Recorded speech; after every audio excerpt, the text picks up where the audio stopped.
কিয়ামত পর্যন্ত যদি চেষ্টা করো রূহ কবজ করতে পারবা না। জোরে জোরে কোন সুবহানাল্লাহ। ও আল্লাহ, তাহলে রূহ কবজ করব কেমন ভাবে? আপনার বান্দারে কি রাইখে দিবেন আমি জায়গায়? কয় না, রূহ কবজ করতে হবে, তার মৃত্যুর ঘন্টা বেজে গেছে। আল্লাহ কিভাবে রূহ কবজ করব? হাত দিয়া এমন ভালো কাজ করছে, পাও দিয়া মসজিদও যায়, চক্ষু দিয়া কোরআন দেখে, আল্লাহ গো মুখ দিয়া আপনারে ডাকে, তাহলে রূহ কবজটা করব কি দিয়া?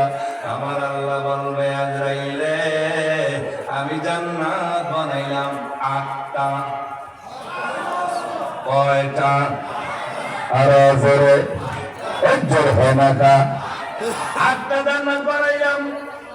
সবচেয়ে দামি জান্নাত জান্নাতুল ফেরদাউস। বুঝে না বুঝে? নতুন নতুন জান্নাতুল ফেরদাউস, সবচেয়ে দামি জান্নাত।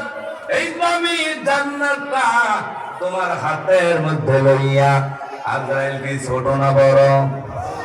যখন ছোট না বড়? আজরাইলের পাও জমিনে, মাথা হলো আসমানে।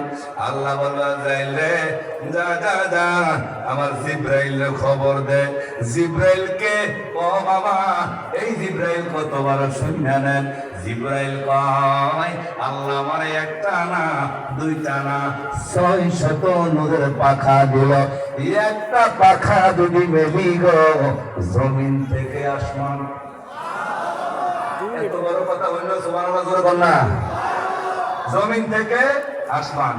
জিব্রাইল কয়, এরকম 600 নূরের পাখা যদি একটা জমিন থেকে আসমান 600